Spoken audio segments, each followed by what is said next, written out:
Alam nyo ba? In the world of Filipino cinema from 90s to early 2000s, hindi lang drama at action ang umangat. Sumikat din ang tinatawag na sexy stars na nagdala ng kakaibang kilig, init at kontrobersya sa big screen. Sila ang mga celebrity na hindi lang basta nagpasilip ng ganda at kaseksihan, kundi nagbigay din ng matinding tatak sa kultura ng Pinoy cinema. Hanggang ngayon, marami sa kanila ang aktibo pa rin sa showbiz o kaya na may busy sa ibang career, pero nananatiling iconic ang kanilang mga pangalan. Kaya tara, balikan natin ang top 20 most famous sexy stars in the Philippines. Pero bago yon, huwag kalimutang mag-like, comment at subscribe for more contents like this. Let's get started! Top 20.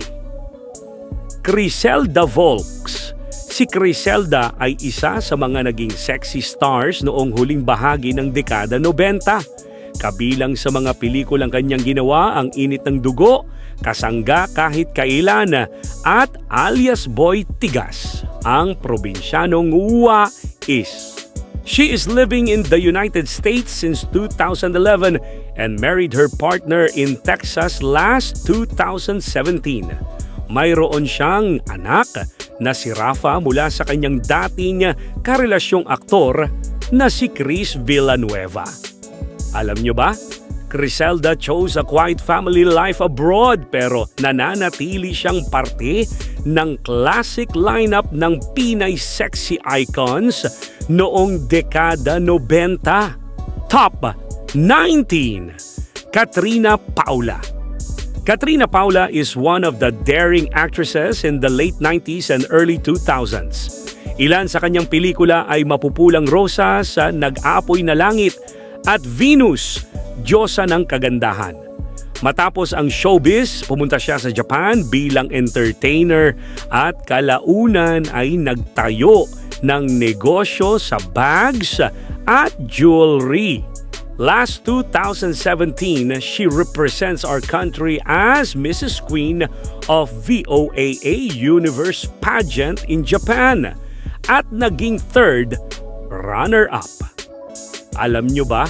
Si Katrina ay hands-on mom sa kanyang 4 na anak at aktibo sa social media, lalo na sa TikTok. Top 18. Aya Medel.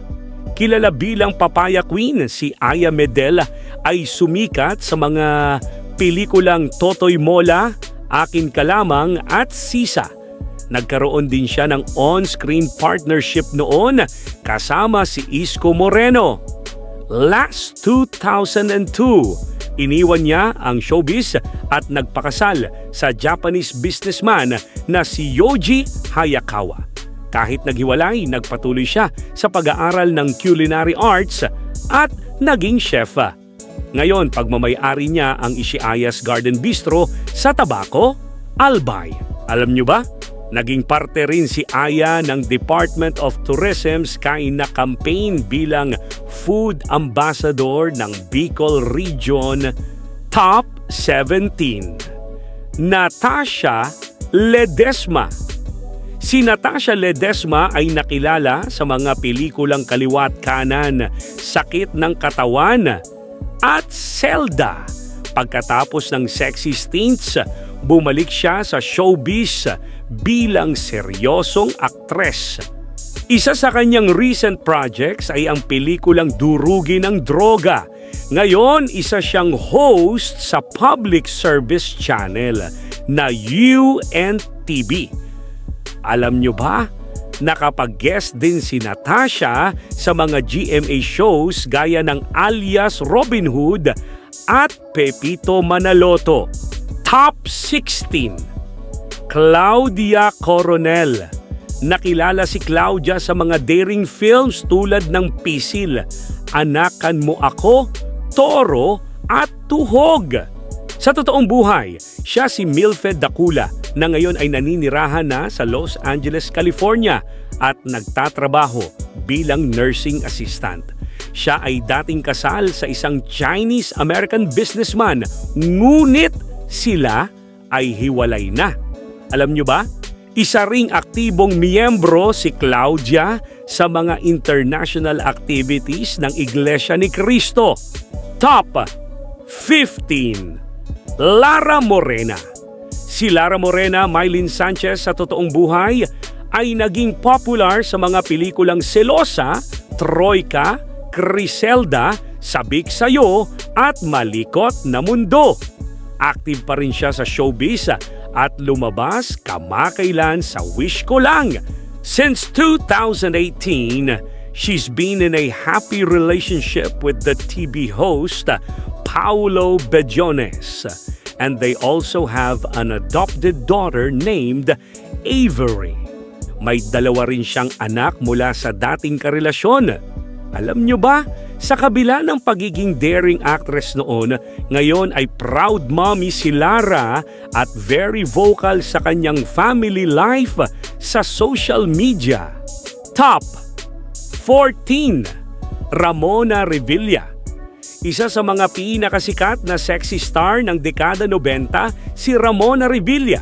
Ilan sa kanyang pelikula ay Sambahin Mo, Ang Puri Ko, Dalaga na si Isabel at Babasaging Kristal. Kasalukuyan siyang naninirahan sa Japan kasama ang kanyang asawang si Frederick Farrell, isang American engineer, at may 3 anak na triplets. Alam nyo ba? Tinawag niyang absolutely perfect in every way ang kanyang triplets sa isang post online. Top 13. Via Veloso. Sumikat si Via Veloso sa mga pelikulang Isla Dalawa, Lollipop, Sagad at Hiyas sa Paraiso ng Kasalanan noong dekada 90. Ngayon ay isa na siyang hands-on mom sa kanyang 2 anak na sina Jacob at Nicola. Nagbalik showbiz siya matapos magpahinga para alagaan ang kanyang ina na may breast cancer. Lumabas siya sa GMA primetime series na Bolera. Alam nyo ba? Kilala si Via sa pagiging very private, pero nagulat ang fans sa kanyang comeback na mukhang hindi nagbago ang kanyang youthful glow. Top 12. Belinda Bright. Si Belinda Bright ay sumikat sa mga pelikulang Shh, She Walks by Night at Ang Kapitbahay. Ngayon, wala na siya sa showbiz at social media. May balita noon na naging flight attendant siya ng Qatar Airways pero tinigil ng malaman na dati siyang sexy star bagamat hindi ito napatunayan. Alam nyo ba, isa siya sa mga mystery figures ng sexy stars dahil halos walang update sa kanya ngayon. Top 11. Alec Bovic. Nakilala siya sa mga pelikulang Tampisaw, Masarap na Pugad at Naglalayag. In 2017, she took a break from showbiz after giving birth to her child with actor-producer Carlo Maceda. Bumalik siya sa showbiz at lumabas sa mga teleserye tulad ng Be Careful with My Heart, Nasaan Ka ng Kailangan Kita at FPJs ang Probinsyano. Huli siyang nakita sa palabas na Kadenang Ginto. Alam nyo ba? Isa si Alex sa mga sexy stars na nagtagumpay na makabalik at mag-transition sa teleserye acting. Top 10. Ines Veneracion. Si Ines Veneracion ay isa sa mga pinakasikat na sexy stars noong dekada 90. Kabilang sa kanyang mga pelikula ang Sa Paraiso ni Efren at Alindog ni Barbara. Ngayon, aktibo pa rin siya sa showbiz at lumabas sa iba't ibang teleserye gaya ng The Greatest Love at pelikulang Jesusa. Last 2021, she gave birth to her second daughter named Gianna. Alam nyo ba? Sa kabila ng pagiging sexy star, napatunayan ni Ines ang versatility niya bilang performer. She even won the Best Crossover Performer Award at the 2019 Aliw Awards. Top 9. Priscilla Almeda. Bago nakilala bilang sexy actress, si Priscilla Almeda ay una munang sumikat bilang si Abby Viduya sa teen movie Guwapings The First Adventure. Nang mag-mature, pumasok siya sa sexy films gaya ng Sutla, Sabik sa Halik at Shota ng Bayan. Matapos manirahan sa Canada kasama ang kanyang pamilya, bumalik siya sa Pilipinas at muling nagbalik showbiz. Lumabas siya sa GMA primetime series na Lolong. Alam nyo ba? In 2020, her love story with Jo Marie Iliana, her first love back in the 90s, was rekindled. Top 8. Rita Magdalena. Isa sa mga daring actresses ng dekada 90, si Rita Magdalena ay lumabas sa mga pelikulang Pilya at The Secret of Katrina Salazar. Ngayon, naninirahan na siya sa United States kasama ang kanyang asawa at kanilang anak. Mas pinili na niya ang simpleng buhay pamilya kumpara sa spotlight ng showbiz. Alam nyo ba, isa si Rita sa mga sexy stars na hindi na muling bumalik sa entertainment, pero nananatili siyang kilala ng fans ng sexy films. Top 7. Aramina. Si Aramina o Hazel Pascual Reyes sa tunay na buhay ay nagsimula bilang teen actress at singer bago siya naging isa sa mga pinakasikat na sexy stars. Pinagbidahan niya ang ilang mga pelikula na nagpakita ng kanyang pagiging daring actress tulad ng Tatlong Baraha at Huling Birhen sa Lupa. Mas nakilala siya sa kanyang versatility dahil bukod sa sexy films, nanalo rin siya ng acting awards at naging bahagi ng iba't ibang teleserye at pelikula. Ngayon, aktibo pa rin siya sa showbiz habang abala rin bilang isang negosyante at hands-on mom. Alam nyo ba? Aside from acting, Aramina also released music albums in the 90s and 2000s, proving that she is a multi-talented performer. Top 6. Ana Capri. Si Ana Capri ay nakilala sa kanyang award-winning performances sa indie sexy films tulad ng Pila Balde at Ala Verde, Ala Pobre kung saan nanalo siya ng Best Actress Awards. Ngayon ay mas tahimik na ang kanyang buhay bilang asawa at ina. May anak siya kay Dave, isang Australian businessman. Alam nyo ba? Sa kabila ng pagiging sexy star, 3 beses siyang nag-uwi ng Best Actress Trophy. Patunay ng kanyang husay sa acting. Top 5. Katya Santos. Bago maging sexy star, si Katya Santos ay gumanap bilang kontrabida sa teen series na Ana Karenina. Lumipat siya sa sexy genre at sumikat sa mga pelikulang Keka at Boso. Naging miyembro rin siya ng Viva Hot Babes at hanggang ngayon may mga hosting at acting projects pa rin siya under Viva. Alam nyo ba? Nakipag-shooting pa si Katya sa Croatia kasama sina Liza Soberano at Enrique Hill para sa teleseryeng Make It With You. Top 4. Joyce Jimenez.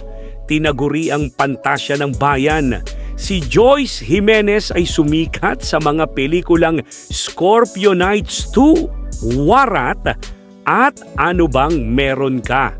Ngayon, naninirahan siya sa California kasama ang kanyang asawang si Paul Eli Egbalik at kanilang 3 anak. Isa rin siyang mommy vlogger at fitness enthusiast at alam nyo ba? Naging household name si Joyce sa sobrang kasikatan at siya ang isa sa pinaka-iconic na sexy stars na hindi malilimutan ng dekada 90. Top 3. Diana Zubiri. Si Diana Zubiri ay nakilala sa kanyang daring role sa pelikulang Itloga at sa controversial na FHM cover shoot sa Mandaluyong Flyover. Pagkatapos ng sexy films, lumipat siya sa drama at action projects. Isa na rin siyang wife at mom ngayon. Alam nyo ba? Naging FHM Sexiest Cover Girl siya at hanggang ngayon, iconic pa rin ang kanyang flyover shoot. Isa sa pinaka-memorable sa history ng magazine. Top 2. Maui Taylor. Si Maui Taylor ay unang nakilala bilang teen star sa TGIS at Ana Karenina. Lumipat siya sa bold films tulad ng Gamitan at Ang Huling Birhen sa Lupa. Ngayon, busy siya bilang vlogger at content creator pero paminsan-minsan ay lumalabas pa rin sa TV. Alam niyo ba? Maui was actually one of the original members of the Viva Hot Babes, a group that turned into a true cultural phenomenon in the 2000s. Top 1. Rosana Roses. Ang reyna ng lahat ng sexy stars noong dekada 90, si Rosana o Osang ay sumikat sa mga pelikulang patikim ng pinya. Ligaya ang itawag mo sa akin at Kuratya, ang babaeng walang pahinga. Bukod sa pagiging sexy star, nag-level up siya bilang award-winning actress at napanalunan ang 2 Best Actress at isang Best Supporting Actress Award. Ngayon, aktibo pa rin siya sa pelikula at TV, kabilang ang The Panty Sisters at teleseryeng Pamilya Ko. Alam nyo ba? Back in 2021, Osang joined Aramina and Maui Taylor in a film where they played the former sexy stars, guiding the next generation. At ayan na nga, our top 20 most famous sexy stars na minsang tinawag na pantasya ng bayan. At hanggang ngayon ay bahagi pa rin ng ating culture memory. From the iconic films and shows that made waves in the 90s and 2000s. Hanggang sa kanilang bagong landas ngayon bilang mga moms, negosyante o artista pa rin, patunay lang na ang kanilang legacy ay hindi basta-basta mawawala. Sino sa kanila ang paborito nyo? At sino pa ang tingin nyo dapat mapasama sa listahan? I-comment nyo lang sa baba at pag-usapan natin yan. Hanggang sa muli, ka-bida!